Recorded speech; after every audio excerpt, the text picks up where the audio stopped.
Fui una esposa infiel y engañé a mi esposo con un chico de 23 años durante un congreso. Escribí todo en mis diarios, pero mi esposo lo leyó todo. Grabó nuestra noche de infidelidad y ejecutó una venganza que dejó un cuerpo atrás antes de desaparecer para siempre.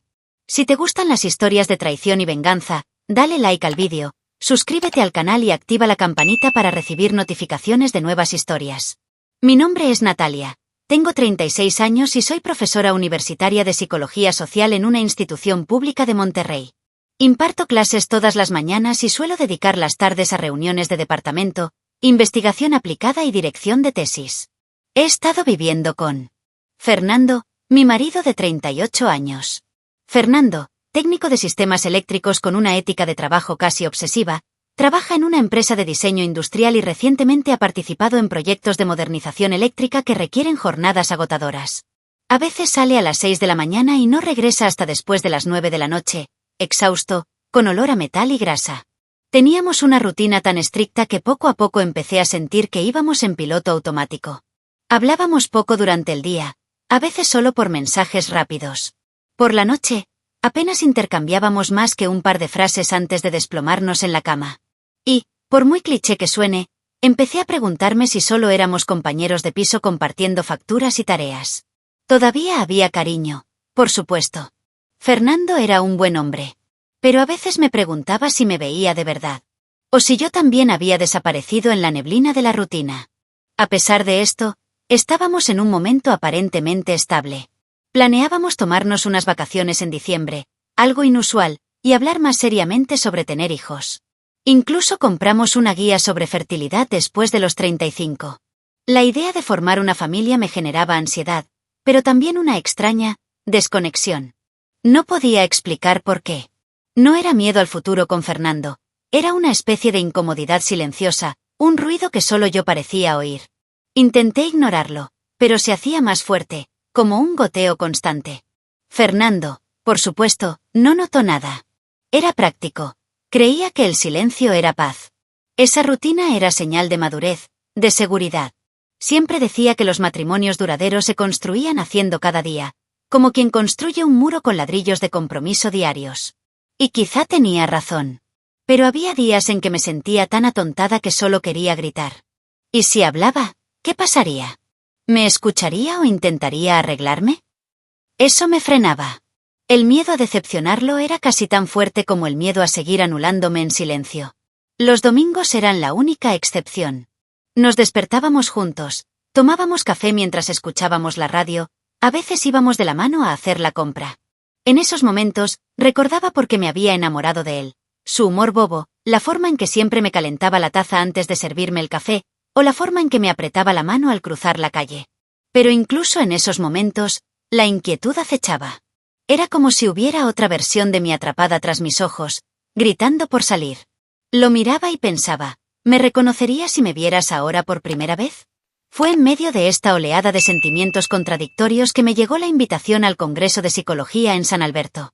3 días fuera de la ciudad, pagados por la universidad, conferencias increíbles y la oportunidad de desconectar de la rutina. Cuando se lo conté a Fernando, me apoyó, pero noté un rastro de frustración en su expresión.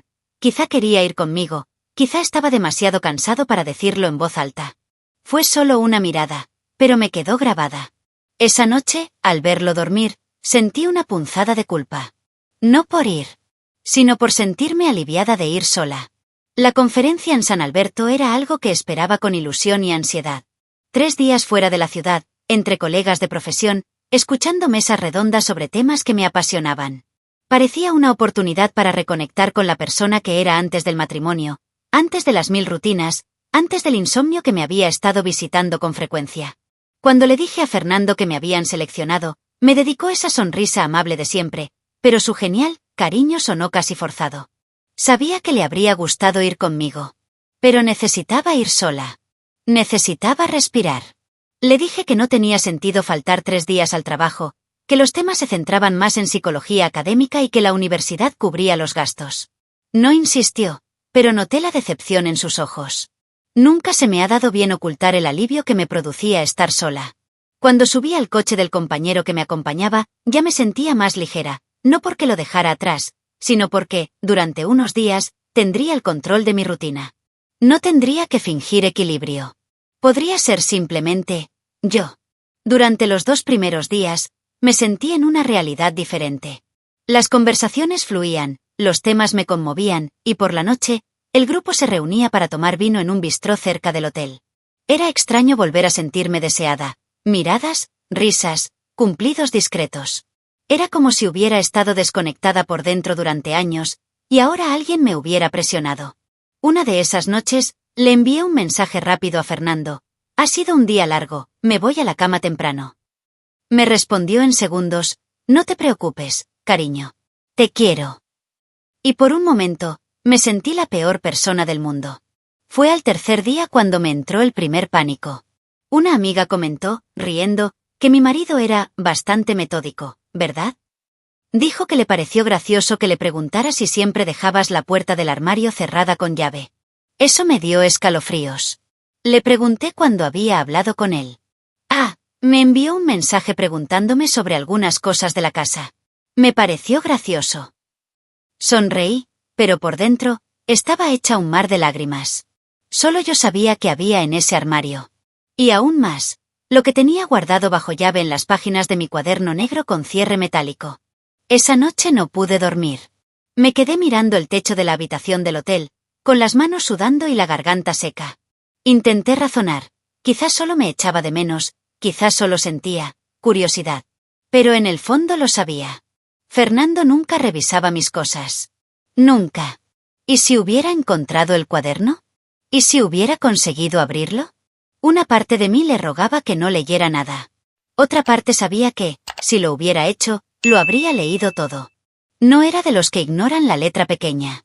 Leía el mundo como quien lee los detalles eléctricos, siempre buscando el fallo en el sistema. Al día siguiente, llegué a casa con el corazón latiéndome con fuerza. Intenté actuar con normalidad, pero el aire se sentía más denso, la casa más fría y Fernando más distante. Me besó en la frente y dijo que estaba cansado. Había algo en su voz. Vacío. Fui a mi habitación, vi mi armario cerrado como lo había dejado, pero percibí un sutil olor a metal, ese olor que solo aparece cuando alguien toca algo que ha estado guardado demasiado tiempo. Me incorporé en la cama, tragué saliva con dificultad e intenté sonreír. Pero todo dentro de mí gritaba que algo había cambiado. Simplemente aún no sabía qué. Fernando siempre ha sido meticuloso, pero nunca invasivo. En casi 9 años que llevamos juntos, nunca abrió un cajón mío sin preguntar primero, ni siquiera cuando dejé cosas tiradas por el baño. Pero aquella semana, cuando fui a San Alberto, algo en él cambió. Quizás había percibido mi distancia, quizás alguna frase perdida, algún gesto frío, había hecho saltar la alarma. Lo cierto es que no pudo resistirse. Cuando regresé, mi armario estaba exactamente igual que lo había dejado, pero él ya había estado allí. Y no había encontrado solo un diario. Había encontrado 6. Los cuadernos estaban apilados dentro de una caja de recuerdos, entre fotos antiguas y cartas que intercambiamos al principio de nuestra relación. Todos tenían el mismo cierre metálico discreto, el mismo formato. Había estado escribiendo en ellos desde el 2.º año de matrimonio. Pequeños arrebatos, ideas, sentimientos, preguntas que nunca me había atrevido a expresar en voz alta. Fernando, quizá movido por el dolor o el impulso, fue a una papelería del centro y compró un modelo idéntico. Buscó en internet cómo abrir cerraduras sencillas y encontró una llave genérica que, con unos pocos ajustes, funcionaba. Podría haberse detenido ahí. Podría haber leído las primeras líneas y haberlo cerrado todo. Pero no. Decidió afrontarlo. Lo leyó desde el principio, página a página, año tras año, absorbiendo cada duda, cada dolor oculto, cada frase que escribí con rabia o culpa. Fue como abrir la caja de Pandora de nuestro matrimonio. Las primeras páginas hablaban de pequeñas frustraciones, de cómo la rutina se tragaba el romance. Luego vinieron las preguntas: ¿todavía me ama o simplemente me tolera? ¿Por qué me siento invisible a su lado? Y entonces, comenzaron los pasajes más oscuros. Los nombres. Los encuentros. Miguel. Fernando leyó sobre las miradas intercambiadas en los pasillos de la universidad, sobre el calor en la nuca al oír la voz de Miguel, sobre el día en que me encontré fantaseando con alguien que no era él. Leyó sobre mi culpa, pero también sobre mi emoción. Sobre cómo empecé a evitar a Fernando, poniendo excusas. La ausencia de amor en las páginas no era directa, pero estaba ahí, en los silencios, en las palabras no dichas. Y él, solo en casa, con la copia de los cuadernos sobre la mesa, empezó a desmoronarse. El matrimonio que él creía sólido estaba ahí, desmoronándose en tinta negra y papel barato. Pero no me confrontó. No gritó, no llamó, no armó un escándalo. Permaneció en silencio. Pasó los siguientes días actuando con normalidad, aunque algo en su mirada había cambiado. Empezó a retraerse más, a responder con frases cortas, a evitar el contacto físico. Fue entonces cuando noté algo diferente, pero aún no comprendía la profundidad del abismo que ya cargaba. Mientras yo creía ocultar un secreto, él ya había descifrado mi alma entera. Y guardó silencio, planeando algo. Observando. Estudiando. Como si en cualquier momento fuera a cortar el cable de la bomba. Esa misma semana, encontré un cuaderno nuevo en la basura, parcialmente quemado. Me pareció extraño, pero no até cabos. Fernando era más frío, pero seguía sonriendo de vez en cuando. Tenía esa sonrisa contenida que usaba cuando algo le preocupaba y no quería hablar de ello. Me engañé pensando que era solo cansancio. Pero la verdad es que él ya lo sabía todo. Sabía de Miguel. Sabía de las caricias, los besos, los planes. Y aún así, dormía a mi lado. En silencio. Y fue ese silencio el que se convirtió en el arma más letal que jamás podría imaginar. Miguel apareció como asistente académico el semestre pasado. Tenía 23 años, era un estudiante de último año y destacaba fácilmente entre sus compañeros, tanto por su inteligencia como por su presencia. Cabello castaño claro, despeinado, y una mirada fija que hacía que cualquiera se sintiera analizado. Al principio, mantuve una postura rígida. No hay nada más profesional que mantener límites claros, sobre todo en una universidad pública donde cualquier paso en falso podría arruinar una carrera entera. Pero a pesar de todas las barreras que puse, Miguel entró. No era intrusivo, no me hacía cumplidos descarados. Pero había algo en su atención que me desarmaba. Un día, después de una presentación en clase, dijo: «Tienes una forma de explicar las cosas que nos pasan por la cabeza». Reí, desconcertada. Era solo un comentario, pero con él, incluso los cumplidos académicos tenían un aire diferente. Al principio, pensé que todo estaba en mi cabeza. Pero luego vinieron las largas miradas en los pasillos, los toques accidentales cuando me entregaba un documento, las sonrisas que se alargaban más de lo necesario. Y lo dejé. Empecé a esperar con ilusión las reuniones semanales como si fueran lo mejor de mi día. Usaba más perfume. Elegía ropa que delatara menos mi edad, como si eso pudiera protegerme de mi propia fragilidad. A veces me sorprendía sonriendo al recordar algo que había dicho, y luego me odiaba por ello. Pero cuanto más intentaba resistirme, más Miguel se infiltraba en los resquicios de mi silencio conyugal. Era como si él fuera justo lo que me faltaba: presencia, escucha, deseo. Y yo, una mujer madura, casada, profesora universitaria, me dejé caer. El primer beso fue rápido pero definitivo. Me esperaba fuera del aula después de una clase vespertina. El campus ya estaba vacío, y cuando cerré la puerta, se acercó. Me preguntó si estaba bien, elogió mi discurso y, sin darme cuenta, nuestras bocas estaban entrelazadas. Sin prisas ni empujones. Fue un beso lento, lleno de tensión. Cuando nos separamos, mis ojos seguían cerrados. Quería creer que había sido un accidente, pero sabía que no. Y peor aún, no me arrepentía. No en ese momento. Intenté fingir que no había pasado nada, intenté mantener las distancias, pero Miguel se estaba volviendo inevitable. Empezamos a intercambiar mensajes fuera de clase. Comentarios sobre artículos, luego películas, luego chistes privados. Cada mensaje era como una chispa en un paño seco. Quería parar, quería volver a ser racional, pero el deseo ya me había invadido como una adicción. Empecé a justificarlo diciendo que era solo una fase, que nadie tenía por qué enterarse, que a Fernando no le importaría si supiera lo sola que me sentía. El problema era que, en el fondo, sabía que estaba cruzando una línea sin vuelta atrás. En los días posteriores al beso, empecé a anotarlo todo en mis cuadernos. Escribía como quien necesita confesar sin confesar. Escribía detalles, sentimientos, dudas. Escribía sobre su perfume, sobre cómo reaccionaba mi piel al roce de su mano en mi espalda. Eso se convirtió en mi escape. Un diario de contradicciones. Y creía que si lo escribía todo, tal vez podría controlarlo. Miguel se convirtió en mi distracción favorita, mi adicción más peligrosa. Y aunque sabía que podía destruir mi vida, no podía, o no quería, parar. Después del beso, algo dentro de mí se quebró. La culpa incluso intentó invadirme en los días siguientes, pero la anticipación por las próximas reuniones era más fuerte.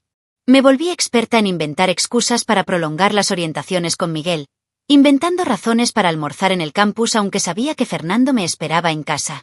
A veces, bastaba con un simple tengo una reunión para justificar el retraso. Y así, como quien comete un desliz sin darse cuenta, comencé a distanciarme del hombre con el que me había acostado durante casi una década para entregarme a alguien a quien apenas conocía.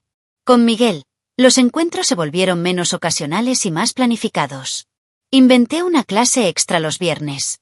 Luego, una propuesta de supervisión grupal los sábados. Todo era mentira. A veces alquilábamos una habitación barata en la zona norte, otras veces me esperaba en mi coche, en estacionamientos vacíos, y nos besábamos con urgencia. Empecé a disfrutar de este secreto. La adrenalina. La sensación de poder. De ser deseada. Algo que, hasta entonces, creía muerto en mi interior. Pero ahora lo entiendo. Era solo vanidad disfrazada de necesidad. Cuando me enteré de la conferencia en San Alberto, el plan surgió automáticamente. Le sugerí que fuera como invitado. A Miguel le encantó. Reservamos un hotel diferente a los que la universidad me había recomendado y le mentí a Fernando, diciéndole que compartiría habitación con un compañero que había cancelado a última hora. La facilidad con la que salió la mentira me asustó, pero no lo suficiente como para detenerme. Compré lencería nueva, cosméticos e incluso cambié mi forma de maquillarme. Lo anoté todo en mi cuaderno. Cada detalle. Como si quisiera registrar esa etapa como una liberación. La mañana del viaje, besé a Fernando en la puerta de mi casa y lo olí como quien se despide de un fantasma. Me abrazó la cara, me miró a los ojos y dijo, «Que te mejores». Y yo, hipócrita, sonreí y respondí, «Siempre lo estoy». Dentro del coche, abrí mi celular y le escribí a Miguel, «Voy en camino». «¿Qué ganas?». Cuando nos encontramos en el hotel, me abrazó como si fuera suya. Esa noche, dormimos juntos como dos amantes sin culpa. Me entregué por completo a él. Y luego dormí abrazada a un abismo que yo misma había cavado. Durante la conferencia, nos presentamos en horarios diferentes y evitamos tomarnos fotos juntos. Lo planeábamos todo. Miguel incluso sugirió que en el futuro, cuando arreglara mi vida con Fernando, podríamos viajar más, tal vez incluso emprender algo. Me reí. No porque la idea fuera absurda, sino porque, en el fondo, algo me decía que este mundo paralelo no duraría mucho. Aún así, seguía alimentando la ilusión. Me sentía viva, deseada, en control. Y cada noche, antes de dormir, lo anotaba todo en mis cuadernos. Escribía como si hiciera un pacto con mi propio error. Mentirle a Fernando se convirtió en un hábito. Un fingido buenos días, una excusa cualquiera sobre un compañero de trabajo, una excusa para un dolor de cabeza. El matrimonio se convirtió en una fachada. Y estaba tan ciega que ni siquiera noté las señales en sus ojos, en sus ausencias, en la forma en que empezó a observarme en silencio. Pensar que no sabía nada fue mi mayor error. Porque, aunque me sentía inteligente por manipular la situación, Fernando ya no era el mismo. Y yo, sin saberlo, me acostaba con un hombre que ya lo había leído todo. Cada coma. Cada suspiro escrito. La confirmación le llegó a Fernando como un tiro seco en el pecho. Cada línea de mi diario lo hundía más en un mar de humillación que jamás imaginó que experimentaría. No solo leyó lo que sentía, sino que también descubrió lo que hacía cuando decía que daba clases extra o asistía a reuniones. Lo detallaba todo con precisión clínica. ¿Dónde? ¿Cuándo? ¿Cómo? ¿Con quién? Escribí sobre el olor de Miguel, sobre sus manos, sobre los besos en el coche. Era como si quisiera que alguien lo supiera. Y ese alguien fue precisamente a quien más traicioné. Fernando no gritó. No rompió nada. Pero dentro de él, algo murió. La fe que tenía en mí, la admiración, el amor que sobrevivió a la rutina y al cansancio, todo se rompió en silencio. Fue entonces cuando decidió actuar. No para confrontarme. No para salvar el matrimonio. Quería ver con sus propios ojos. Confirmar con imágenes lo que ya dolía con palabras. Incluso fue a ver a un conocido de la infancia, Joel, un investigador privado que aceptó trabajos inusuales y sin hacer demasiadas preguntas. Joel aceptó. En 2 días, instalaron las cámaras. Fernando conocía el hotel. Conocía la habitación. Yo mismo lo anoté en mis cuadernos. Sabía los horarios, el piso, incluso el nombre que Miguel usaría para registrarse. Joel lo hizo todo: microcámaras ocultas, lentes en la pantalla de la lámpara, sensor en el detector de humo. En la tercera noche de mi viaje, llegaron las imágenes: Miguel y yo en la cama, riendo, besándonos, desnudos. Fernando lo vio todo desde su coche, estacionado en un estacionamiento, solo, con lágrimas en los ojos y el alma destrozada. Lloró hasta quedarse sin aliento. Luego apagó el celular y encendió un cigarrillo. Hacía años que no fumaba. Esa misma mañana, Fernando regresó a casa e imprimió las fotos. No todas, solo las más simbólicas. Los 2 abrazados. Yo sonreía. Miguel tenía los ojos cerrados, satisfecho. No gritó ni golpeó nada. Simplemente empezó a planear. El silencio era ahora su arma. En lugar de salir de casa, estaba más presente. Cuidó del coche, organizó las herramientas, almorzó en silencio. No durmió bien. Empezó a ahorrar dinero, a vender piezas, incluso a vender herramientas de precisión que le encantaban. Hizo todo esto como si se preparara para un viaje. Pero el viaje fue diferente. Visitó a su hermano y le dejó algo de dinero. Dijo que era para garantizar el futuro de los chicos, por si algo pasaba. Llevó dulces para sus sobrinos. Hizo una barbacoa rápida, sonrió y tomó fotos como si estuviera tranquilo. Llegó a casa y esperó a que me durmiera. Escribió una nota, la metió en un sobre con mi nombre y la dejó en el estante del pasillo, cerca de las llaves. Fue como una despedida tácita. Al día siguiente, dijo que estaba de guardia para un trabajo de emergencia. Se fue temprano, con cara seria, y no envió ningún mensaje durante el día. Ya lo había decidido. Ya había aceptado que el matrimonio había terminado. Pero no estaba dispuesto a vivirlo como una víctima resignada que perdona o desaparece. Fernando era silencioso, metódico, meticuloso.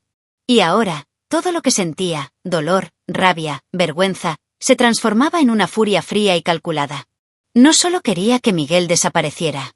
Quería que Miguel pagara. No con un escándalo, no con una denuncia. Quería mirarlo a los ojos y demostrarle que, aunque lo hubieran traicionado, él seguía al mando. Hasta el final. Fernando pasó sus últimos días como un actor galardonado. Me besaba la frente por la mañana, me hacía café, me preguntaba por mi trabajo. A veces incluso escuchaba alguna tontería que decía sobre estudiantes y fingía interés. Ya tenía todo listo: una ruta a la ciudad vecina, gasolina extra para el coche, dinero en efectivo, una muda de ropa, guantes y herramientas. No se lo contó a nadie. Simplemente visitó a su hermano, les llevó regalos a sus sobrinos y les dio largos abrazos. Dijo que podría estar fuera más tiempo por el nuevo contrato. Sonrió como si ya se hubiera despedido por dentro. La mañana que desapareció, dejó un sobre con mi nombre en la estantería, como para avisarme que volvería pronto. Dijo que trabajaría hasta tarde. Yo, ciega en mi propia burbuja de mentiras, no sospeché nada. Me duché, me puse crema hidratante, mi camisón favorito e incluso volví a escribir en mi cuaderno. Escribí que sentía algo de culpa por lo que había hecho, pero al mismo tiempo que me sentía aliviada de que no me hubieran descubierto. Mientras yo idealizaba la traición, Fernando ya estaba de camino. Ya había hecho lo que tenía que hacer. Sabía dónde vivía Miguel. Había encontrado la dirección en un intercambio de correos electrónicos impresos que había olvidado en un archivo que yo había llevado a casa. Sabía que caminaba a casa, normalmente por un callejón entre 2 avenidas mal iluminadas. Allí lo esperaba. Nadie oyó nada, salvo un grito ahogado, quizá un golpe sordo contra la pared. Fernando lo metió inconsciente en el maletero, atado con cinta adhesiva y trapos empapados en líquido de frenos. Se detuvo en una casa abandonada en un terreno alejado de la carretera. El lugar olía a moho, óxido y aceite viejo. En su interior, Fernando cedió a un arrebato de furia que había contenido durante demasiado tiempo. La ira, el silencio, el desprecio acumulado, todo explotó a la vez. Miguel fue sujetado con alambres de cobre y se le impidió reaccionar. Fernando lo atacó repetidamente, con golpes fuertes, precisos y fríos. Tomó un par de alicates y le rompió cada uno de los dedos, uno a uno, mientras gritaba. Miguel intentó negociar, intentó llorar, intentó suplicar. Pero Fernando no escuchó nada. Ignoró las súplicas de Miguel, sus gritos, sus desesperados intentos de escapar de aquello. No hubo diálogo, no hubo compasión. Solo la certeza de que todo lo que había leído, visto y sentido necesitaba transformarse en una respuesta. Y eso fue lo que dio. Un último gesto, directo, fatal, definitivo. El disparo resonó en la bodega y selló el fin de todo. El cuerpo de Miguel cayó, y con él, lo que quedaba de mi mundo también empezó a derrumbarse. Fernando no lloró. No dudó. Tomó las fotos que él mismo había impreso, imágenes íntimas de mí con Miguel, y las dejó sobre el cuerpo, como una especie de sentencia silenciosa. Después de eso, comenzó lo que parecía ser la parte más fría del plan. Quemó documentos, borró pruebas, desmanteló pistas. Tiró el arma, el celular y los objetos comprometedores a un contenedor remoto. Nada podía vincularlo con lo que había hecho. Vestido con ropa limpia, condujo en silencio a primera hora de la mañana. Ya había preparado una identificación falsa y documentos de antemano. Atravesó pequeños pueblos, sin detenerse mucho. Cuando el sol empezó a salir, ya estaba lejos. Cruzó la frontera por una ruta secundaria, evitando los controles y la vigilancia. Y desapareció. Desde entonces, no ha habido rastros. Ni llamadas. Ni despedidas. Fue como si hubiera dejado de existir en ese preciso instante, borrando su vida anterior con la misma frialdad con la que había borrado la del otro. Mientras tanto, en casa, dormí. Un sueño profundo y cobarde. Soñé con Fernando perdonándome, con un viaje juntos, con la posibilidad de reconstruir. Desperté con la luz de la mañana brillándome en el rostro, sin darme cuenta de que todo había cambiado. La casa parecía la misma. El silencio, el mismo. Pero algo en el aire ya se había roto para siempre. Fernando se había ido. Miguel nunca volvería a contestar un mensaje. Y yo, sin saberlo, ya estaba marcado por una tragedia que aún me alcanzaría. Una historia que, a partir de ese momento, ya no sería solo mía. Regresé de San Alberto con una mezcla insoportable de culpa y alivio. Había pasado los 3 días sumida en un delirio, pensando que podría dividir mi vida en 2 mundos sin consecuencias. Pero al entrar en casa, algo parecía fuera de lugar. El aire era más denso, el silencio, extraño. La luz del pasillo estaba apagada, aunque era la hora a la que Fernando siempre la dejaba encendida. En la estantería, vi el sobre con mi nombre. Estaba escrito con su letra, firme y breve. Dentro, solo una nota: cuídate. Cuida la casa. Algún día, quizá lo entiendas. Fui al dormitorio y me senté en la cama. Todavía tenía la maleta en las manos, el cuerpo cansado, el alma destrozada. Me di una ducha larga, intentando olvidarme de ese fin de semana y lo que representaba. No sabía qué pensar. Una parte de mí quería confesarlo todo, terminar el matrimonio, limpiar la sangre invisible que empezaba a extenderse por mi vida. Otra parte aún creía que tenía arreglo. Que quizá Fernando sabía algo, pero no todo. Que quizá tenía tiempo. Salí de la ducha, me sequé el pelo y cogí mi cuaderno. Necesitaba escribir. Así era como siempre ponía mi mente en orden. Escribí sobre los días en el hotel, sobre Miguel, sobre los besos, las noches, las excusas que puse. Por primera vez, escribí con arrepentimiento. Dije que tal vez me había engañado, que Miguel no era más que un reflejo de mi necesidad. Dije que si pudiera volver atrás, me habría quedado. Lo habría intentado. Terminé de escribir y cerré el cuaderno con el cierre metálico. La llave estaba en mi mesita de noche. Guardé el bolígrafo en el cajón, me puse una sudadera y fui a la sala a ver algo. No sabía que, en ese preciso instante, la policía ya estaba en camino. El timbre sonó poco después de las 9. 2 hombres y una mujer, todos con expresión seria. Uno de ellos mostró su identificación y preguntó por Fernando. Sentí un vuelco en el estómago. Intenté mantener la calma, diciendo que estaba de servicio y que había dejado una nota. Me la pidieron. Les entregué el papel, intentando disimular el temblor en mis manos. Uno de los agentes lo leyó en silencio, mientras otro observaba la casa como si ya supiera qué buscar. Cuando me pidieron hablar con más calma, comprendí que no era una visita rutinaria. Me llevaron a la habitación y me preguntaron si sabía dónde estaba Fernando, si había mencionado algo sobre resolver algo. Lo negué. Dije que había estado distante los últimos días, pero que jamás haría nada ilegal. Fue entonces cuando la agente encontró mi libreta en el escritorio. Me preguntó si podía mirarla. Dudé, pero acepté. Al ver la cerradura, llamó a uno de sus colegas y le susurró algo. Él sacó una foto del bolsillo. Era de un objeto sobre un cuerpo, mi libreta, exactamente igual, con la misma llave colgando a su lado. Se me paró el corazón. Lo sabían. Fernando había estado allí. En ese momento, todo quedó claro. Miguel estaba muerto. Y Fernando lo sabía todo. Es más, estaba en el lugar de los hechos. Tomó mi diario, o una copia, y lo usó para dejar un mensaje. No lo dijeron todo de inmediato, pero el ambiente lo dejó claro. No se trataba solo de una investigación. Era una confirmación. Y yo, que creía tener el control de la historia, me convertí en protagonista de una verdadera tragedia. A partir de ese momento, todo lo que había ocultado empezó a atormentarme, como si cada palabra escrita fuera una prueba en mi contra. En la comisaría, las palabras que oí aún resonaban en mi cabeza. Está muerto. Me quedé paralizada. El tiempo se detuvo. No podía respirar. No podía hablar. El agente puso una carpeta sobre la mesa, la abrió despacio y sacó una de las fotos. Vi a Miguel tendido en el suelo, con los ojos entornados, el cuerpo cubierto por una sábana sucia y manchada. A su lado, un montón de papeles. No eran solo hojas de papel. Eran las fotos. Esas fotos. Él y yo, juntos, en la cama del hotel. Estaban allí, junto al cuerpo. Como un mensaje. Como una firma. Lo primero que dije fue, Fernando jamás haría eso. Pero nadie en la sala lo creyó. Ni siquiera yo. Algo dentro de mí se rompió por completo. Porque a pesar de todo, a pesar del silencio, siempre supe de lo que Fernando sería capaz si se rompía lo suficiente. Y lo rompí. Página a página, roce a roce, beso a beso. Destruí al hombre que una vez me amó más que a nadie. Y él contraatacó de la forma más silenciosa y cruel posible. No solo mató a Miguel. Borró su existencia con método y frialdad. La policía empezó a hacerme preguntas, muchas de ellas dirigidas a mí.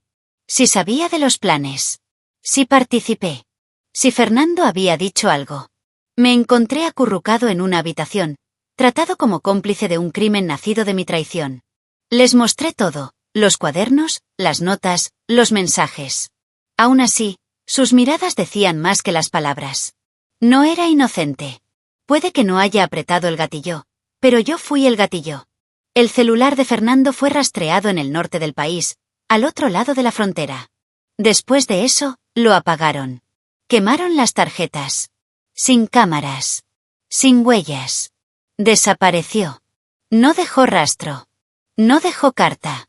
No contactó con su familia. Fernando desapareció como si hubiera decidido no existir más. La policía dijo que había indicios de que planeaba matarme también. Que tal vez solo se dio por vencido porque vio algo al entrar en casa. Quizá mi maleta en el suelo, mi perfume en el aire o la foto de nuestra boda en la estantería. Nunca lo sabré. Pero la idea de que yo pudiera haber sido el segundo cadáver esa noche me persigue. Con cada golpe a la puerta. Con cada ruido en mitad de la noche. Hoy vivo en vilo. Miguel ha muerto, sepultado bajo una nube de escándalo. Fernando es un fantasma con nombre y rostro. ¿Y yo?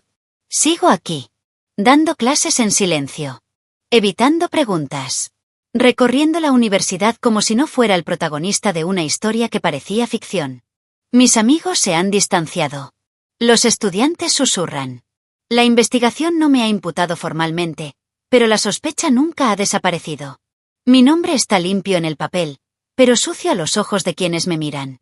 Y yo, cargo con la peor de las condenas, saber que destruí a 2 hombres y una vida entera. A veces me pregunto si Fernando sigue vivo. Si lees los periódicos. Si me miras desde algún lugar. Si piensas en volver. Otras veces, rezo por no volverlo a ver. Porque sé lo que vi en sus ojos antes de irse, no era odio.